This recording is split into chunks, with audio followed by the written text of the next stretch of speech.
Hey, it's Rav. Welcome to Everyday Investor, the hottest investment show in the world. That's right, I said it. I don't care who knows it. This show is designed to help us grow our money. You see, we take our precious time, we go to work, we get a paycheck in order to eat. Let me say that again. We take our time, we go to work, we get money in order to provide, and there's nothing wrong with working. We are blessed when we work. But imagine a life where you could work a little less and spend more time with family, friends, engaging in a purpose greater than yourself. And the way to do that is money making you money. Remember, whenever you're faced with any type of an opportunity, investment opportunity, you always want to ask 4 questions to start. Number 1, what is the ROI, the return on investment? 2, when do I get that return along with the money I put in? 3, what is the investment amount needed? And 4, what is the risk, the worst case scenario? We've got a phenomenal show coming up. We're going to be talking about, wait for it, we'll be right back. Today we're talking to my friend Mike Wolf, and he's teaching us how we can acquire properties through tax deeds. Halfway through my career, I found some really good opportunities in the US, which some of the stuff I'm going to talk about today, like tax deeds are one of the best ways to acquire properties in terms of getting properties for deep discounts. And it's stuff I wish I would have known 31 years ago, because back then I did things very traditionally: save up a down payment, buy a house, save up a down payment. It's very slow. So this definitely helps speed things up. The mortgage world has changed. Has your advice? Are you looking for a modern approach to your mortgage planning process? Advice tailored to your unique, ever-changing circumstances? Whether you're upsizing, downsizing, purchasing, or refinancing, the Kyle Ford Mortgage team works with individuals and companies to custom tailor the right mortgage product for you. Working with a wide selection of lenders, we're here to serve our clients and help them achieve their real estate and retirement goals. Contact the Kyle Ford Mortgage team today, Canada's mortgage choice.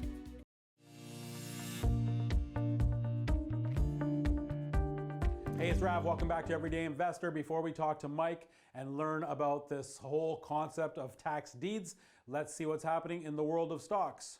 Over to you, Omar. Thanks, Rav. Omar Khan here from Theta Trading, guys. I just want to recap the weekly market activity. Markets did pretty well, but what ultimately drove stock prices and what will eventually drive stock prices is what we had last week, which was earnings. Apple, Microsoft, Tesla, Facebook, to name a few.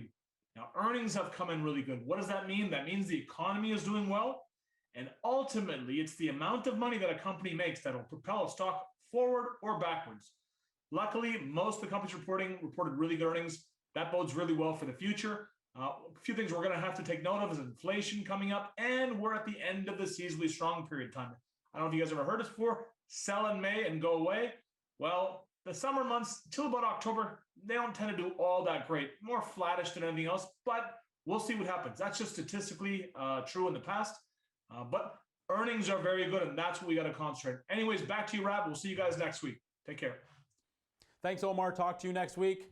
Mr. Mike Wolf. Hey, good to see you, Rav.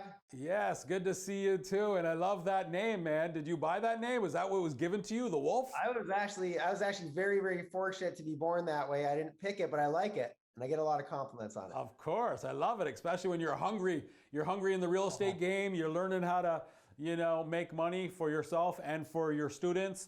Talk a little bit about how you got into the real estate game and what you're doing actively for yourself and what you're teaching those that join your, education platform.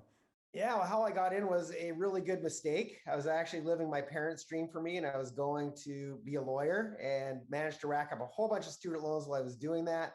And to make a long story short, I discovered real estate during that journey. I won't go into the whole story, but I did my first deal kind of by mistake. It fell into my lap. And then after that, I was hooked. And that was the end of my law career. Thank goodness, because I would be a horrible lawyer, because I don't like I'm very non-argumentative. So I found my niche. Nice. And these days, I've been doing this for 31 years. I've done pretty much every strategy known to man and woman.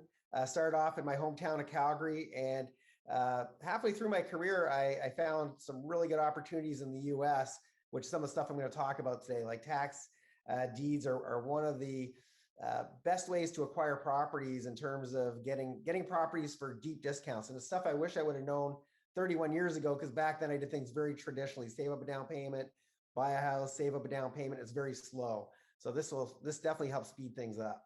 Okay, so teach me about tax deeds and what's the difference. Let's start with the difference between tax deeds and tax liens, and let's talk about why it's better suited for Canadians, but to do it in the States. Well, first of all, there's not much opportunity in Canada because of our foreclosure system and how things work. Basically, CMHC tells the banks that they can't just sell properties for pennies on the dollar, and they don't want to create really low comparables because that obviously affects the neighborhood. And I think that's a great thing as a homeowner. I like that. As an investor, it really reduces my opportunities. And so, first of all, the tax liens and tax deeds are often, the terms are used interchangeably, and they're very, very different things. And so it's very important to clarify that right off the bat.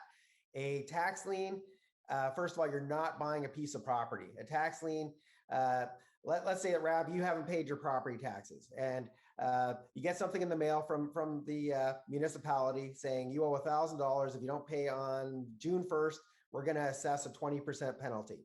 And so June 1st comes and goes, you don't pay it, you now owe $1,200. Now, unbeknownst to you, the municipality, or in the US, the county, is going to offer that to an investor. They're going to basically say, hey, if you're willing to give us $1,000 that Rav owns, when he pays, we'll give you the $1,200. And so in theory, it's a very cool strategy. It's not always 20%. It could be a lot lower. I think the highest is 36%. Sounds really great in theory. Now here's part two of that. So there's always a maximum amount of time that you've got to catch up on those taxes. And if you don't do it, at that point, the person who bought that, what's called the TLC, or tax lien certificate, the person who put that $1,000 in, they have the opportunity, if you don't pay, to foreclose on you and take your home. Now, I don't know if you remember those infomercials back, I think they're in the 80s or 90s, and it showed somebody holding a paycheck and saying, I bought this home for $500. Well, that's true. That can happen. It doesn't happen that often. Around 2% of the time, the person won't pay, and you'll be in a position to actually get that property. 98% of the time, they're just going to pay. You're going to get whatever the return is on your investment, and away you go. You do the next one. But 2% of the time when you get the property, quite often the reason you got that property for so cheap is a homeowner, there's a problem, and they want that problem to become your problem. With ownership comes liability, and they want that to be your liability. So as an example, let's say you bought a piece of land and you thought you were getting the smoking deal because you're getting it for next to nothing. And then you found out after you bought it, well, there used to be a gas station on there, the land is contaminated. Now to get that back up to code is $50,000. Well, that now just became your issue, not the previous owner's issue. And okay, so I get it. So we're going to talk about tax deeds, but with tax liens, Rav from Canada can purchase a lien in the States. Different states have different percentages of what's, you said 12%, 20%, highest maybe being 35%. And so what happens is Jimmy did not pay his taxes. The county is fed up with Jimmy. Rav steps in as an investor, and I take care of those taxes, give the money to the county, and now that property could be mine, but Jimmy has a year maybe to be able to remedy that. Jimmy's gonna find the $2,000, $3,000, $5,000, $10,000 to make things clear, and so now Rav doesn't get that property. 2% of the time I will, and if I do in that 2% of the time, usually there's something really wrong with it, and I don't want to go down that road. That's why Mike doesn't necessarily engage in tax liens. Yeah, I'm not, it can be, obviously it can give you a much better return than what you get at the bank. And here's the biggest problem is like 80% of tax liens are under like $1,000. They're usually very small amounts. And so the cost to do the due diligence to make sure that you actually want that property some point down the road is going to eat up a lot of your profit margin, if not all of it. And so I know people have done very, very well with this strategy, mostly because they're buying them in bulk and they've got a whole legal team and they've got a lot of people behind them that help make this strategy really successful. But the typical investor that's just doing one or two here and there, there is some danger in it. And so to me, if for the same amount of work and a little bit more money, you can jump to tax deeds, which I'm going to talk about here in a second, and make a lot more profit and get the home every single time. Perfect. Teach me how to make money purchasing real estate through tax deeds. Okay, so tax deeds. Now, each county, like I said, has a different way. Each county does things a little differently. Now, there's some counties that are tax liens. So if you want a tax deed, you don't invest in those counties. But there's various types of tax deeds. The most common one, you go to the auction. If you're the high bidder, you now own that home free and clear. Now, all the things that were on title before, such as mortgages and any type of liens will usually, and I use the word usually, and you have to be really careful because usually they will disappear. And there's some exceptions to that, and you need to know what those exceptions are. But the vast majority of the time, you're going to get property free and clear, and quite often you're going to get it for pennies on the dollar because the county has no incentive. They're not trying to make a profit. They're listing it at whatever is owing on the back taxes. So if somebody owes $10,000 in back taxes, that's what the opening bid is going to be. Now, obviously, there's going to be some competition depending on which auction you go to, and there's thousands of them. Some of them are more competitive than others, but that's the typical scenario. Now, we also have something called a redeemable deed, and this is actually something that takes place maybe in 4 or 5 of the states, including my favorite state, which is Texas. And Texas, there's an auction that takes place normally on the first Tuesday of every month when there's no COVID, of course. And they almost opened up here recently, but they decided to postpone. But every single month, usually about 1,000 homes change hands at this auction. And it's called a redeemable deed. And the reason they call it a redeemable deed is that if I'm the high bidder and I win the property, the previous homeowner still has one more chance to come back and buy it from me. Even though I officially own it, my name goes on title, they retain one right, and that's called the right of redemption. And that right of redemption lasts 6 months. After you bought that property, they can still come back 6 months later and buy it from you. But here's a really cool thing is that if they do, even if they come back one day later, they've got to pay you a 25% premium. So if you paid $10,000 for the property, they've got to give you $12,500. They also have to reimburse you for any what they call eligible expenses. So sorry, Mike. You said if I bought it for $10,000 and they have to pay me 25%? They have to pay a 25% premium to get that home back from you. So $2,500. So $2,500 on top of the $10,000. So they've got to give you your $10,000 back plus another $2,500. And then on top of it, they have to pay you eligible expenses. And what an eligible expense is, it's anything that you have to do to make the home safe or to protect it from damage. So if you had to fix a roof and that cost you $10,000, they're going to pay you $12,500 on top of what you paid for the property. They're going to pay 25% on top of that. If you had to change the carpets in order to put a tenant in there, same thing, another 25%. Now, the thing I want to caution the viewers on, don't go thinking, oh, well, I want to get 25% on a large sum of money, so I'm going to go put a $100,000 chandelier in there because that's not an eligible expense. So you need to prove that it was necessary to make the home either safe or protect it from damage, but it can't be you putting in all kinds of fancy toys because you're actually not going to get your money back for that chandelier. So don't do that. So Mike, what would you suggest then? So Rav wants to explore this. I'm going to buy in the States. I'm going to pick a state which is favorable. Am I going the traditional tax deed route or am I doing the redeemable tax deed route? You can do both, but remember I spoke earlier about competition. Now you got to remember, most people like to go for the low-hanging fruit. They like it to be really easy, and most people don't really understand the strategy very well. And that's why I actually teach it in detail because there's a lot of nuances. And so most people don't really, they say, oh, well, if this guy can come back and buy it, like that's a pain. So if you're an institutional investor, for example, and you have billions of dollars of other people's money, it gets pretty complicated dealing if you add more moving parts to the puzzle. So they just want something really easy. It's like I buy the property, we own it, we can flip it, we can rent it, we can do whatever we want. We can use it as an end user. I mean, if I find one somewhere like South Florida or whatever the case is. Mike, this is really exciting stuff. Let's take a quick break. We'll come back. We'll get more and into some numbers. We're talking, my friend, Mike Wolf. He's teaching us how we can acquire properties through what's called a tax lien. Don't go anywhere. Everyday Investor. We'll continue in a moment.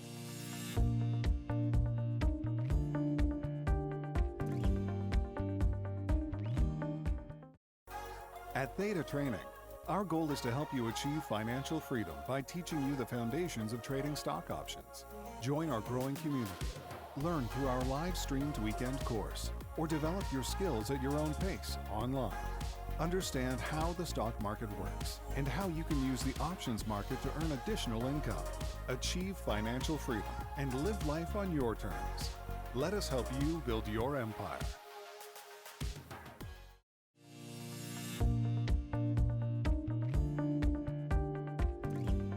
Hey, it's Rav. Welcome back to Everyday Investor. We're learning all about tax deeds with Mike Wolf. Before we continue, let's find out what's happening in the world of mortgages with Kyle Ford. Over to you, Kyle.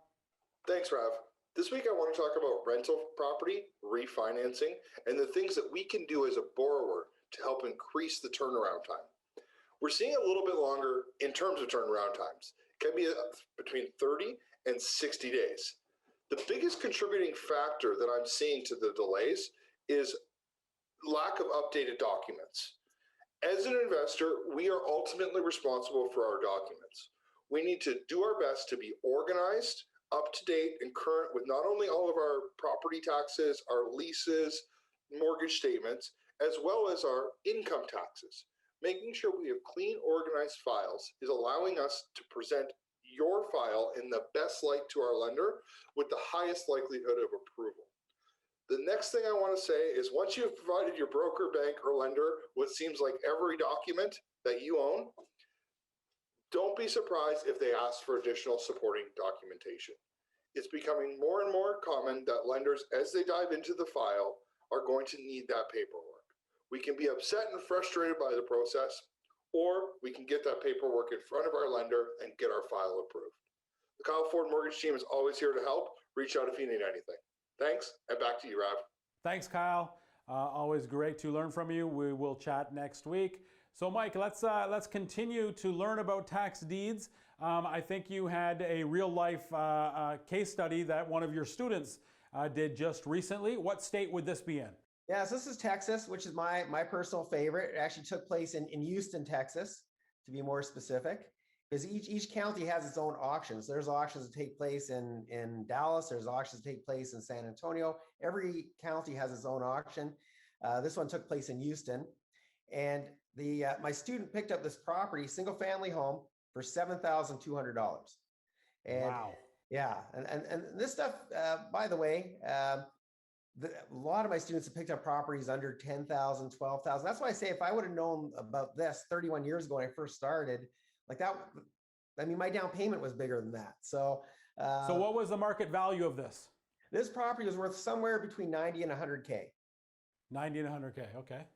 Let's call it 95. Okay, keep going. And this property actually had a tenant already in place paying $900 a month. So you can do the math at $900 a month. It doesn't take very many months before you get all your capital back. And so in this case, the previous owner did not come back. Remember, there is a 6-month redemption period where the previous owner can come back. They did not. And so he is now the proud owner of this property. I believe rent's gone up quite a bit. Everywhere is going up right now with this COVID stuff. The rent's gone up. The value of the home has gone up. And he's got a free and clear property for literally pennies on the dollar. So Mike, I mean, this is great because this is kind of like what we talk about, the 1% rule. If you can get, 1% monthly of the purchase price, then you're golden. But Rav wants cash in pocket for whatever reason. I buy this for $7,200. I wait my 6 months. During that 6 months, is there any cost to me? During the 6 months, no. I mean, during that 6-month period, by the way, you can do whatever you want. You can rent it. You could live in it. And believe it or not, there's different ways that you can flip it. Even though the previous owner can come back, there are ways that I teach that you can get around that. So you could, for one, for example, is to reach out to the previous homeowner and offer them a little bit of cash and say, listen, if you're willing to give up your right of redemption, and you're going to get them to put this in writing, of course. If they're willing to waive the right of redemption, you'll give them $1,000. And to somebody who just lost their home, $1,000 is a lot of money. And so then I have the right, though, whether it's 6 months or whether it's in 1 week, because I negotiated with the previous owner, I can sell this property for 80 grand in a matter of days, and I get to profit, that $72,000. Is that what you're saying?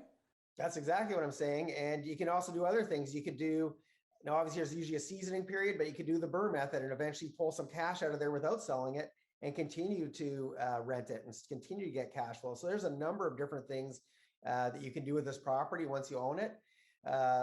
And that's up to you, but you don't have to necessarily wait that 6 months is what I'm trying to get at. Okay, so Rav is Mike's student, and Rav purchased this property for $7,200, but Rav lives in the Greater Toronto area. So do I have to go to Houston, Texas, or can I do this online? Yeah, well okay, so this actually takes place, this is a live auction that normally takes place on the first Tuesday of every single month, and it's live and in person. And so what I've done, because remember earlier I said I like to work smart, not hard, I have a team on the ground that goes to the auction for me. It doesn't have to be you physically there. So you do have to have some sort of boots on the ground. For my students, I actually have a team already built that goes to the auction for them, that drives the properties. Because there's things you want to do. You can't just show up at the auction and start bidding. There's some due diligence steps that you need to know. There's things you have to do. And one of them is you definitely want to go see the property, because some of the other courses that I've taken say, oh, you can just look on Google Maps and look at the pictures on the internet. Well, during my I do 4-day trainings, and on day 3 of the training, we actually drive around the city looking at the properties that are going up on the auction block. And it's not uncommon that we see a home that had a really nice picture on the internet that was either the neighbor's house, because the person paid to do these pictures, they get paid per picture, so they do it very, very quickly. Or where a really nice home used to be, we now see some smoldering ashes because the home burnt down or was vandalized. And so there's definitely things you need to do. And I've got teams on the ground that actually do that for me and my students. So you can absolutely do this remotely, but you have to have somebody on the ground to help you. You need boots on the ground. Now, how many different auctions did this particular student go to, or have your team go to on their behalf before they acquired one? Like, I mean, it's not going to be Rav shows up and the very first auction I go to, I get a 10% discount on a property. Yeah, so it will vary. I mean, a 90% discount. 90%, yeah. So this particular student, I think this was his third, but he's picked up more than, this is just one of, I think he's picked up 5 or 6 now. So that was just one of them.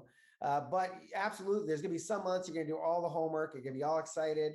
You're going to be all ready. And then you're going to go there. And a lot of times the properties will cancel. Sometimes you'll see some really good deals, but the homeowner has up until it actually goes up on the auction block to pay off those arrears. And as you can imagine, this usually takes, these homes don't just go, somebody's not one day late on their taxes and it goes to auction. They're like 3 years late. And so you got to remember, they've been getting notices from the county for years. They're going, yeah, you're never going to put it on the auction block. And then suddenly you get that one letter that says, okay, Tuesday the 2nd, your home is going up for auction. And suddenly it becomes real for you and you start looking for that money. And so sometimes you'll do all the research and the property that you love gets canceled at the very last second. And that happens. And it is a numbers game. You have to be consistent.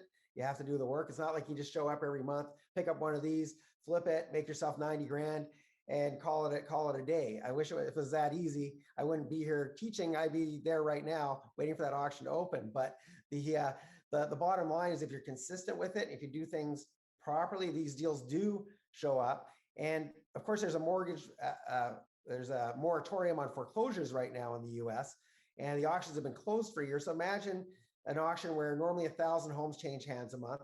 Now you've got 12,000 homes in backlog, plus all the homes that would have been foreclosed on that weren't. So there's going to be a lot of supply coming down the pipeline once this thing opens back up again. So I think the opportunity is going to be probably more lucrative than ever. And also, of course, a lot of people lost their jobs, and so they may not have the money to go attend the auction. And so I personally believe that, at least at first, I think there's going to be less competition, more supply, and that, of course, will start to change. The dynamics will change a little bit, but even during boom times, this was awesome. And Mike, why do you like Texas? What's so special about Texas as opposed to Arizona, Florida, Michigan? Why do you like Texas? Yeah, so for me, Texas, once again, it's a little bit more complicated because you have that redeemable deed, and most people don't know how to, it's an extra layer of complexity.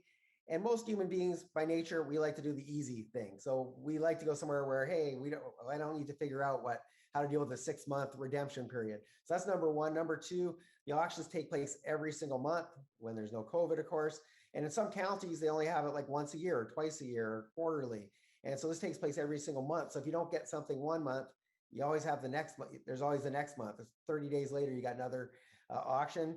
And I also find that the competition, there's not a lot of institutional investors there. You're not dealing with hedge funds and banks and people that have access to billions of dollars that you can't really compete against because they can take much smaller profit margins than you can and still make it worthwhile because they're not using they're using, if you're a bank, you're taking people's money for pretty much free. And they're mostly doing tax liens, by the way, not so much deeds of banks, but there's a lot of heavy hitters at some of the auctions and they don't seem to be at this one. And so that's why I really like it. Tell me quickly about Florida, pros and cons of tax deeds in Florida. So Florida, actually, that state is divided. They have both liens and deeds, depending on which county. The biggest challenge is it's when you go to places that people love to vacation, like Las Vegas, Florida, Scottsdale, places those are what we call the trophy markets, and those have the most competition. And sometimes your biggest competition isn't the hedge funds or the people that know what they're doing. It's trying to compete against the people that have no clue what they're doing because they overpay for properties all the time. And how do you compete against somebody who's going to pay more than market value for a property because they get caught up in the excitement of the auction? And so Florida is one of those places we see a lot of that, of course. But having said that, there's a whole bunch of different counties. I haven't researched them all, but I know places like, if you go to Miami and the most popular places, you're going to have the most competition, but I'm sure there's lots of counties I haven't researched, maybe some smaller ones that might make total sense. So I haven't researched every single market, but I have found some that I love. And so I just but it's a good point. What I hear you saying is if you're an end user, if I want to go relax in Naples, Florida or Miami, Florida, probably that's going to be a tougher market because everybody wants to do that. But you're going to places like Texas where, less competition, less institutional investors. Okay, I get it. I'm going to make two comments though, because for somebody like yourself, if number one, if you're buying it to live in, you don't need a massive margin. Even if you say, you found a $200,000 property you got for 170 or 180, that's still 30 or 20 or 30,000 in your. That's a great point. If I'm going to buy anyways, then maybe go this route and get a bit of a discount. Absolutely. Now, if you're going to be a flipper, yes, then I'd say, well, then don't invest just a place that you like to hang out. Invest in a place where you're going to make the biggest profit and use your profits to go hang out wherever you enjoy. I'm in Los Cabos, Mexico. I don't do any real estate here, but I make my money elsewhere so I can support my lifestyle to hang out here. And so if you're going to be a flipper, don't put any emotion into it and say, oh, I only want to invest in Florida because I like hanging out there or Vegas. Pick the market where you're going to get the best return on your investment. But if you're an end user, you can save a little bit of money, then you don't need that massive margin necessarily, and you might be able to get something. Mike, time's up. I like your style. You teach this. You have kind of an education company, but because of COVID, you haven't been doing much teaching. Hence, in Cabo San Lucas, as I speak to you, are you thinking about doing some stuff on Zoom if there's enough demand? I've been doing actually quite a bit of education, just not on this topic, because I love taking people to the auction. We spend 4 days together. And one of the days we drive around the city looking at homes. One day we actually go to the auction as a group, and 2 days are in a classroom. I may do the training for the tax deeds online. I do teach a lot of other stuff over Zoom this year because I've been really bored with this COVID stuff. I'm used to traveling around a lot more. But yeah, I am definitely thinking of turning it into a Zoom training if the Canadian border stays closed. There's all this quarantining stuff when you go back, and so I may actually do a training on Zoom. So if anybody's interested, I'd be happy to put them on a list. And when I decide if we're going to do a Zoom training, I'd love to have them as my students. So perfect. Well, thank you for teaching me. Thank you for teaching the viewers. Thank you for being a guest on the show. Really appreciate it. Thanks so much for having me. I appreciate it. And thank you guys for watching. Without you, we would not have a show. Until next week, same place, same time. Make sure you tune in. Honey, I'll be home soon. Thanks for watching, everyone.